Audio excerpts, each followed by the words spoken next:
right, so good evening and welcome to the New Hampshire Archaeological Society 2024 Archaeology Month presentations. My name is Genevieve Everett, or Jen. I am a board member of the New Hampshire Archaeology Society.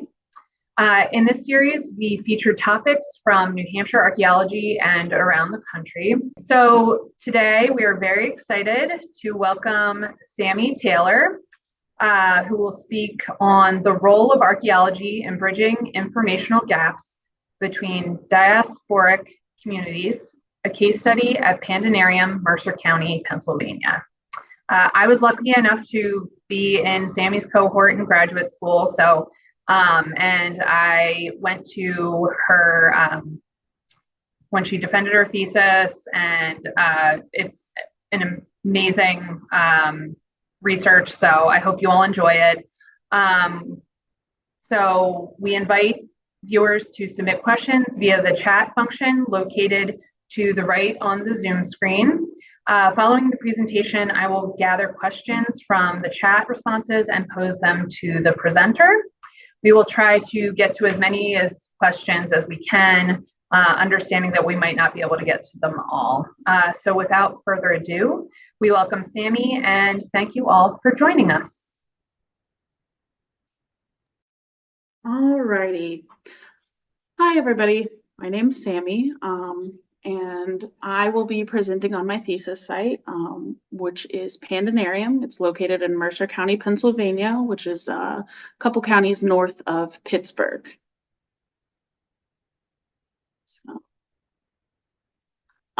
Here's a general outline of what I'll be discussing today, starting with the history of Pandenarium and going into specific details about some of its residents. I'll be discussing Angela Wentling's 2011 thesis on the site, and then I'll go into more detail about my 2018 thesis and discuss my methods, results, and interpretation of that study. And lastly, I'll go over some updates in relation to the site since 2018 and discuss what can be done to continue to preserve and uncover the story of Pandenarium.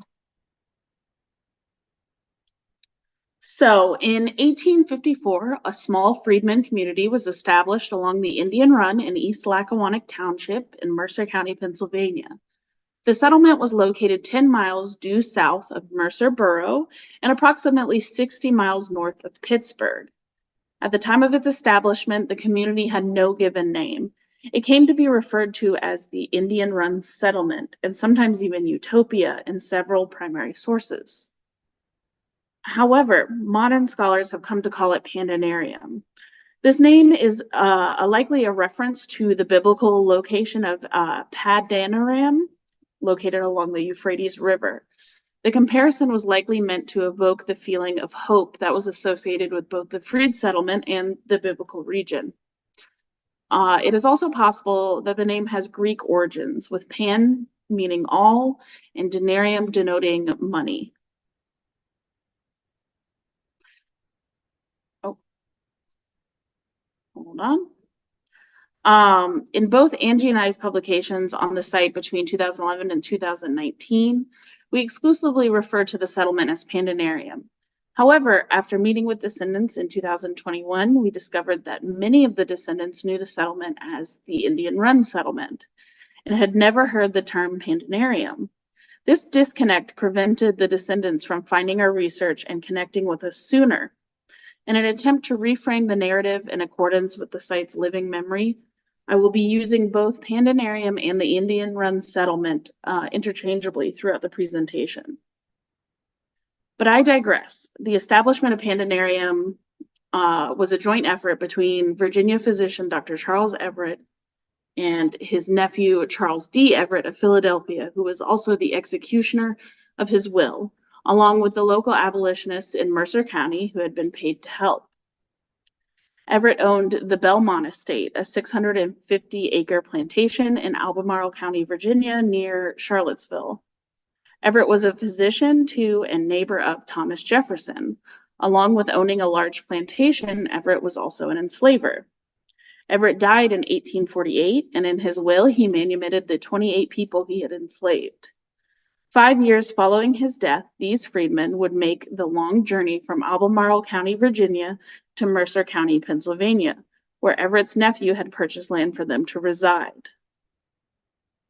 Before the manumitted settlers arrived in November of 1854, local abolitionists were paid to build 24 furnished houses along with wells, orchards, gardens, and a road through the center of the property.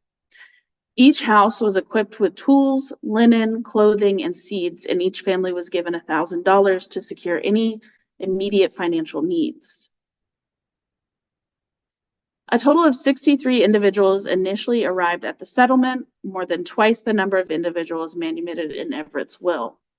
This was likely a result of the settlers purchasing the freedom of family members and several fugitive and freed enslaved peoples that may have joined the group along their travels.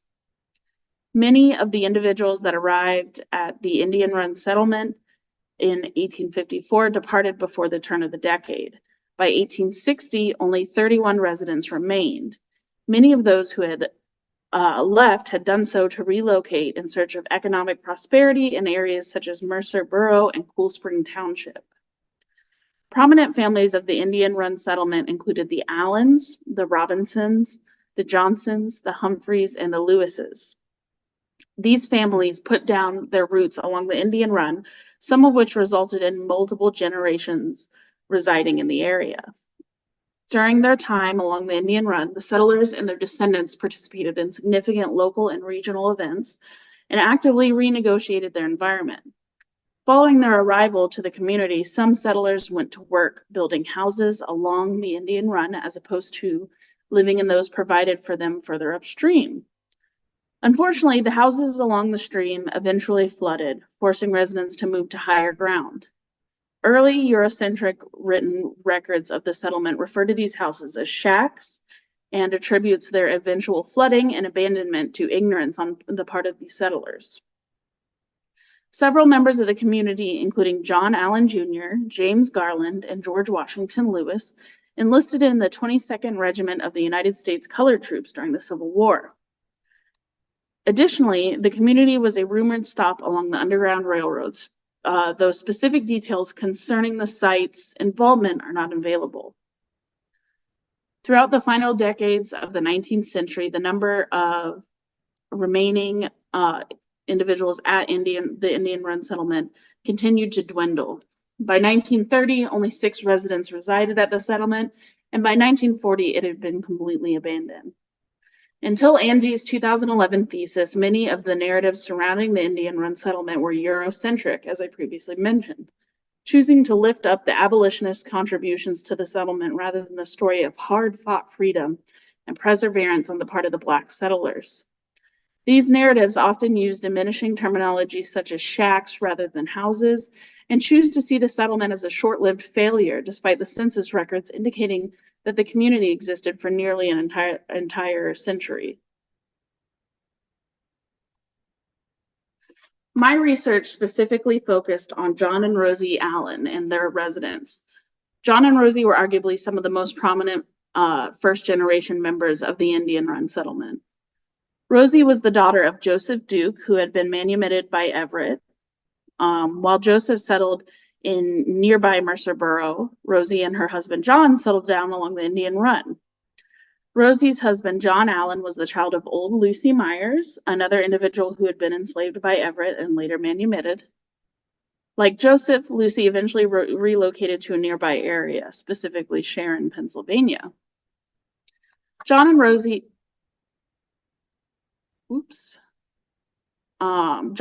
held deep connections with their fellow Indian Run settlers, many of which were either siblings or cousins. Their eldest son, John Jr., and his wife, Lizzie, also settled down along the Indian Run. Several historic maps place the Allen residence in the center of the settlement, and several accounts of the community suggest that the Allen home was a place of regular community gatherings and religious worship. Rosie was often referred to as Aunt Rosie by members of the community and occasionally appears as such in primary sources, such as the globe map that you can see, or recreation of the globe map that you can see today, or in this slide. Primary records paint a picture of the Allen household as a place of respite from the outside world. Written and spoken history about Pandenarium hints that the surrounding community was not as welcoming to the freedman community as indicated by secondary sources. There were reports of Ku Klux Klan raids in the area and accusations of theft and deceit unjustly leveled at the freedmen by their abolitionist neighbors. These events likely fueled community unrest and mistrust of the world beyond the Indian Run. Additionally, the settlers' preference to practice their religion in the Allens household rather than the nearby abolitionist church further supports the degree of separation between the Indian Run settlement and the surrounding abolitionist community. In 2011, Angela Wentling published her thesis, The People of Pandenarium, the Living Landscape of a Freed African-American Settlement. In this study, she sought to determine the negotiated landscape of the settlement after the arrival of the freedmen. Angie's work included a landscape analysis to identify the community's boundaries and potential structural remains. She sought to uncover how the Black settlers renegotiated the landscape after their arrival and how their time at Pandenarium was spent pushing boundaries, expanding the community, and making connections with the world beyond East Lackawanna. Angie focused on 3 research areas at Pandenarium. Study Area 1 is the John Jr. and Lizzie Allen residence. As I previously mentioned, John Jr. is the son of John and Rosie Allen, and his wife Lizzie is a white woman that he met after relocating to Pennsylvania. This study area represented the second generation of settlers at Indian Run. Study Area 2 is the location along the banks of the Indian Run where the rumored short-lived housing was built upon their arrival. And lastly, Study Area 3 is the John and Rosie Allen residence in the center of the settlement. Angie's thesis incorporated ground-penetrating radar, LIDAR, shovel tests, and excavation units. So this study determined that Pandenarium's negotiated landscape was dissimilar to that exhibited in a plantation setting, such as Belmont or Monticello. Angie's work confirmed that the residents of the Indian Run settlement had built housing along the Indian Run, effectively rejecting the prefabricated environment that the local abolitionists had been paid to set up for them. The layout of the prefabricated houses more closely resembled a central layout seen on many plantation enslaved quarters, potentially contributing to the settlers' choice to start anew along the creek. For my thesis research, I decided to conduct a comparative analysis using ceramics, using data from the Indian Run settlement, specifically John and Rosie Allen's residence, the half-cellar of which was encountered during Angie's thesis research, seemed to be the most representative household of the first generation of Indian Run settlers. So they became the focus of my work. I wanted to conduct fieldwork to obtain a representative sample of artifacts from their residence to compare to other sites from the same period. The purpose of doing so was to uncover subsistence and socioeconomic patterns at the residence and determine whether or not those patterns were directly related to the occupant's status as freedmen. In order to do this, I selected archaeological sites with which to compare the Allen residence. These sites included the Old Economy Village in Beaver County, Pennsylvania, the Davis site at Timbuktu in Burlington County, New Jersey, and Mulberry Row Structure 2 at Monticello in Albemarle County, Virginia. Mulberry Row Structure 2, or MRS2, is one of the many structures along Mulberry Row, which was the enslaved quarters at Thomas Jefferson's Monticello. The specific occupants of Mulberry Row Structure 2 are not known, but they were likely enslaved. Mulberry Row Structure 2 is the latest dating domestic structure along Mulberry Row, and it was occupied roughly from the 1780s to the 1820s. Within the study, Mulberry Row Structure 2 represented an archaeological assemblage of enslaved peoples that labored on a large-scale plantation within the Piedmont region of Virginia. This was meant to compare the assemblage at the Allen residence to one that would closely resemble their lives prior to manumission. Timbuktu was a 19th century community whose occupants had escaped slavery, herein referred to as freedom seekers. And like Pandenarium, it operated as a station along the Underground Railroad. The population of Timbuktu peaked during the Civil War and sharply declined by the second half of the 20th century. Many descendants of Timbuktu live nearby and are still involved in the preservation of the site today. I specifically chose the Davis House at Timbuktu, pictured here, as the focus of my analysis because it has been the subject of large-scale excavation and was relatively contemporary to the Allen residence. The occupant, William Davis, was also a Civil War veteran. The Davis assemblage was incorporated into the study to compare a freedman site to a community of freedom seekers from the same period, so people of two different statuses, or legal statuses. Old Economy Village in Beaver County, Pennsylvania was home to the Harmonist Society, a religious society of celibate German immigrants who immigrated to Western Pennsylvania under the leadership of George Rapp. The Harmonists were a communist society and were economically successful due to the various agricultural and manufacturing businesses that they ran out of the village. The last Harmonist died in 1852, making the date for the community slightly earlier than the Allen residence. The site was excavated in 2007 by Heberling and Associates Incorporated. Old Economy Village served as a regional control site due to its proximity to the Indian Run settlement. In 2017, I organized and oversaw the excavation of 28 shovel tests and 2 test units within the immediate vicinity of the Allen residence and the Half-Cellar Foundation. The ceramics recovered from this excavation were used in my comparative analysis. During the ceramic analysis, I incorporated Miller's Ceramic Cost Index and Shannon Weaver's Index for Diversity. Lastly, I ran a Pearson's chi-square test and a Kramer's V test on the following qualitative data sets: artifact description, wear type, vessel form, decoration color, and pattern type. Artifact description refers to the portion of the vessel that was recovered, with the categories being rim, body, base, handle, lid, or a combination of these. Wear type is a ceramic typology based on vitrification and porosity, along with glaze, such as stoneware, ironstone, whiteware, and redware. Vessel form refers to the type of vessel from which the shirt originated. To simplify this process, I used 2 broader categories: utilitarian and tableware. When possible, sherds were also split into more specific categories, such as cups, bowls, and plates. Decoration color and pattern type are rather self-explanatory, so I won't go more into that.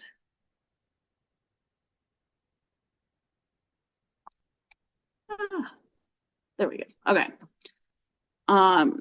So as previously mentioned, I ran a quantitative and qualitative analysis on each assemblage in the form of a Pearson's chi-square statistic and a Kramer's V test. The purpose of these tests were to determine the independence of the variables, thus determining the statistical significance of each sample and the relationship between the samples. I chose several qualitative attributes mentioned on the previous slide as the basis for the analysis, and I chose these characteristics based on their ability to answer research questions concerning socioeconomics and cultural diffusion. To visually display the results of the numerous chi-square tests I ran would make this presentation much longer than any of us want to sit through, so instead I'll opt to discuss the results of each test and display what I consider to be the most interesting of the results. After running the chi-square test, I realized that there were several miscategorization issues with the Timbuktu assemblage. The information included in the Timbuktu catalog was very broad and often misrepresentative, making it difficult to tease out some of the detail necessary for the analysis. Of the 4 sites, the Allen residence had the most stoneware, Old Economy Village had the most redware, Mulberry Row Structure 2 had the most pearlware. Regarding vessel form, Timbuktu contained the highest number of tablewares, whereas Pandenarium had the highest number of utilitarian wares. Pandenarium and Mulberry Row Structure 2 had a significant number of plates, and Pandenarium had the most crocks. When it came to vessel form, Pandenarium had the highest association with Mulberry Row Structure 2. Undecorated vessels were the most frequent category at all 4 sites. This is likely due to the accessibility of plain, refined earthenware during the 19th century. Upon removing the undecorated category, the presence of blue, polychrome, and brown decoration color is more apparent. The Kramer's V determined that Pandenarium had a higher level of association with Mulberry Row Structure 2 than it did with the other 2 sites. Pattern type was also interesting as it was the largest dependent variable. Like decoration color, undecorated ceramics were the most common at all 4 sites. but other variables were present in varying amounts at each of the sites. Pandenarium seemed to favor salt glazed stonewares, hand-painted wares, and transfer printing. Pandenarium had the highest association with Mulberry row structure too when it came to this descriptor. So the purpose of running the Miller's Ceramic Cost Index was to assist in determining the economic status of the Allen family in a way that was easily comparable to other sites. This index is based on attributes such as wear type, vessel measurements and form, and decoration type. Each ceramic is assigned a value ranging from 0 to 7, and based on the aforementioned attributes, the resulting numbers are then added together and divided by the minimum number of vessels, or M and V. The result is a number that is representative of the assemblage as a whole. As you can see, the Allen residence was most similar to the Davis house at Timbuktu. This data seemed to support what we already knew about each site. Old Economy Village was relatively prosperous and manufactured many of their own ceramics, hence had a higher CC index. Mulberry Row Structure 2 was inhabited by enslaved people with limited control over their personal belongings and thus has the lowest CC index. And Pandenarium and Timbuktu are both antebellum sites in Northern Territories and had very similar CC indexes. The Shannon-Weaver Diversity Index is typically applied to faunal and microfaunal assemblages to determine the diversity of the sample. Here, I've applied it to the ceramic assemblages. This was done using the minimum number of vessels as opposed to the minimum number of individuals, which is typically used in faunal analysis. This formula results in a negative value that is then changed to a positive value. The closer the positive value is to 1, the less diverse the assemblage is. As you can see in the table, the Allen residence was most similar to Mulberry Row Structure 2 in regard to diversity.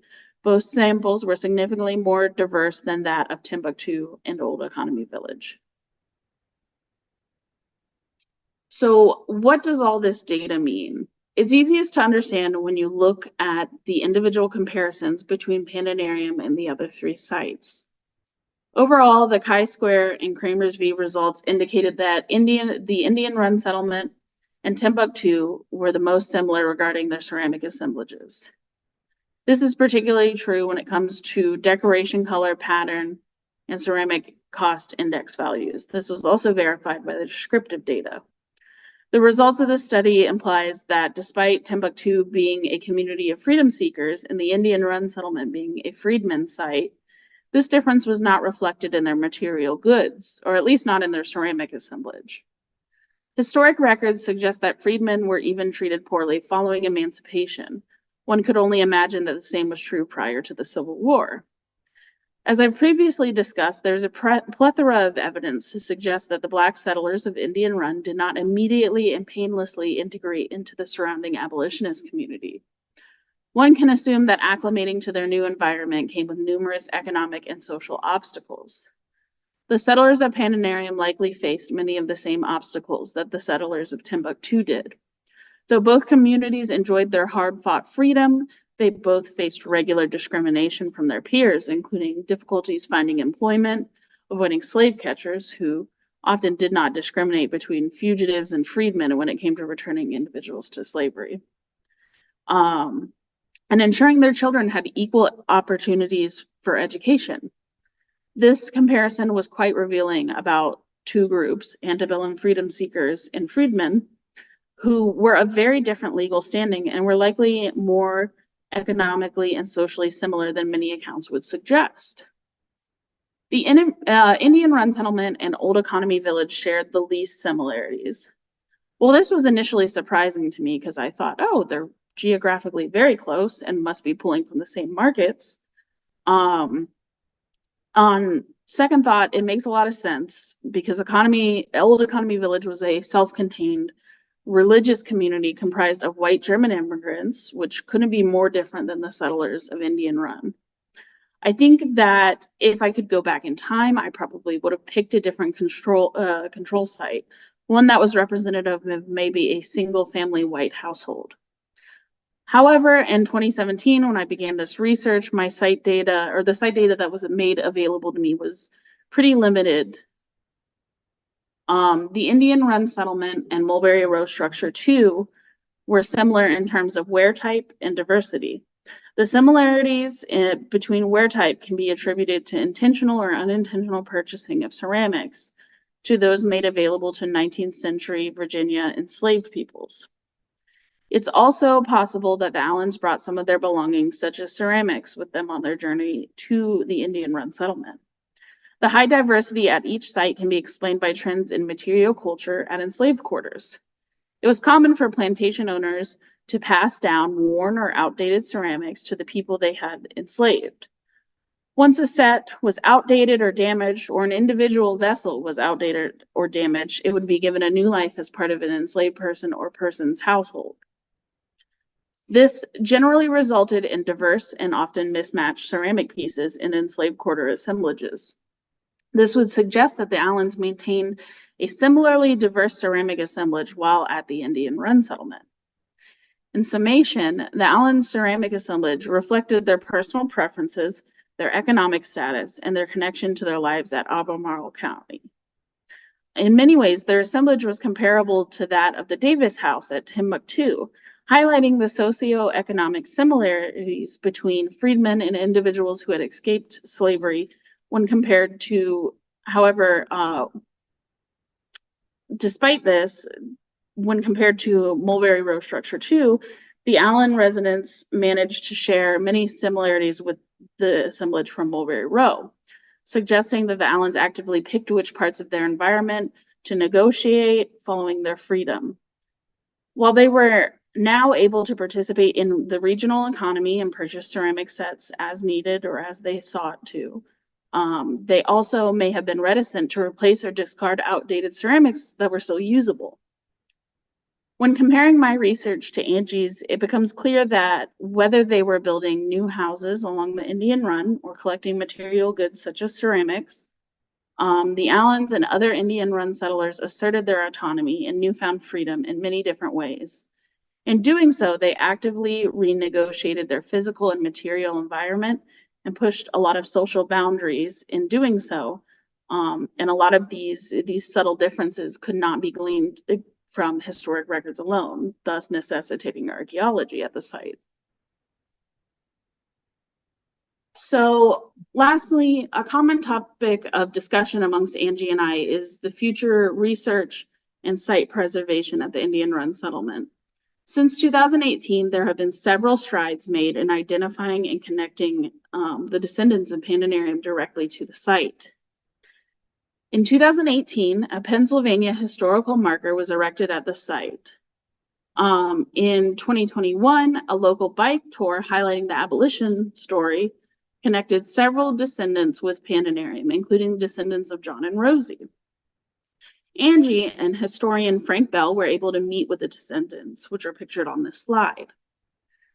Going forward, I think an ethnographic and oral history of the site needs to be compiled, which should then be integrated into all future studies of the site. This would be with the consent and involvement of the descendants, as it is ultimately their story to tell, and we really want them to be able to take part in it going forward. As for future archaeological work, there's still so much that needs to be done at the site. Nothing has been done since 2018. This includes an exhaustive pedestrian survey for the site, especially in heavily wooded portions that Angie and I did not survey during either of our theses. Comprehensive shovel testing coupled with additional ground penetrating radar could also benefit in the identification of additional activity areas. Angie and I, along with Dr. Ben Ford at Indiana University of Pennsylvania, have been pushing for continued work to occur at the site. We're hopeful that future graduate students will be interested in working at the site and that at some point, IUP may be able to conduct an ethnographic and archaeological field school at the site. Lastly, I really wanted to thank you all for taking the time to tune into this presentation, and specifically to thank Jen Everett and Alex Martin and the New Hampshire Archaeological Society for inviting me to participate in their month-long activities. Thank you so much.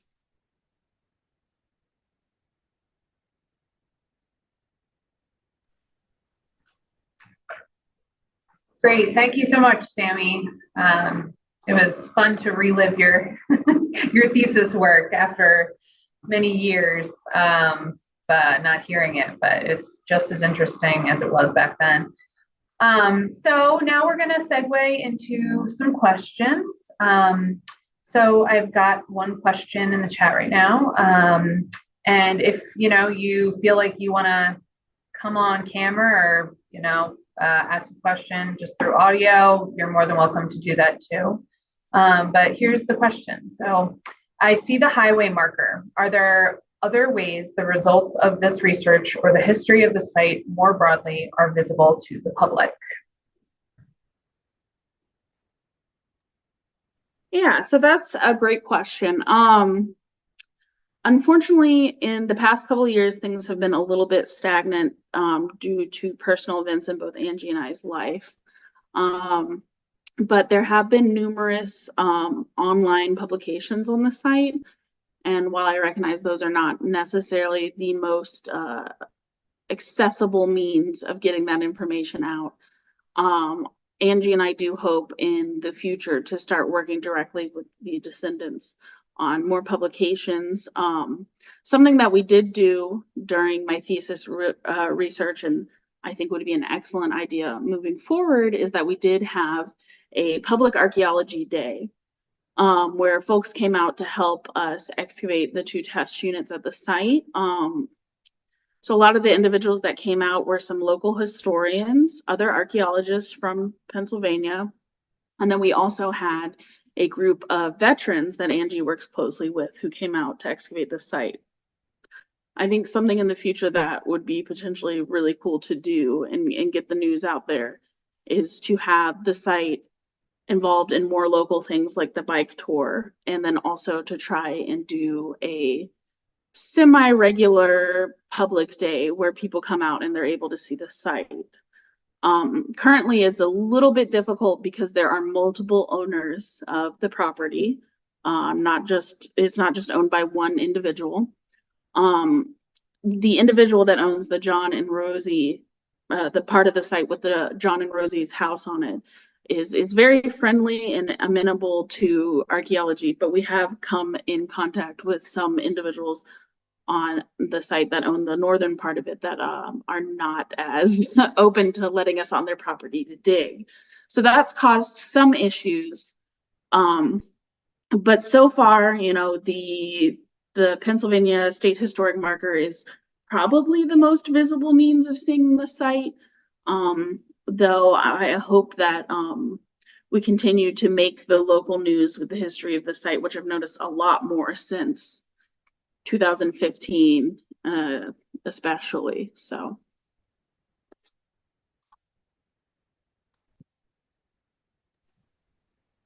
Awesome. Thanks, Sammy. Mm-hmm. Any other questions from the audience? Can people shoot you an email, Sammy, if they have questions that are lingering? Yeah, of course. So if you have any questions, are interested in the site, please feel free to email me. My email is staylor@newsouthassociates.com. And I'd be more than happy to talk with you about anything you might be wondering. So. Awesome. There's actually another question. Someone's wondering, is there a possibility to get the Smithsonian Museum involved with an exhibition in the museum in DC? Ooh, yeah. I mean, I think something like that would be excellent. I mean, currently the artifacts are curated by Mercer County Historical Society, so they're not currently in an exhibition or anything like that. I think potentially to do something with Smithsonian, we might want a larger assemblage of artifacts, but something like that, or even to shoot a little closer to home, maybe something with the Pennsylvania Historical Museum Commission. But yeah, I would love to see something like that for sure. Great. right. Well, not seeing any more questions coming in right now, but again, like Sammy said, if you want to email her any pressing questions you might, in the middle of the night, you wake up, you need to email her, go ahead. So yeah, thank you so much, Sammy, for your presentation.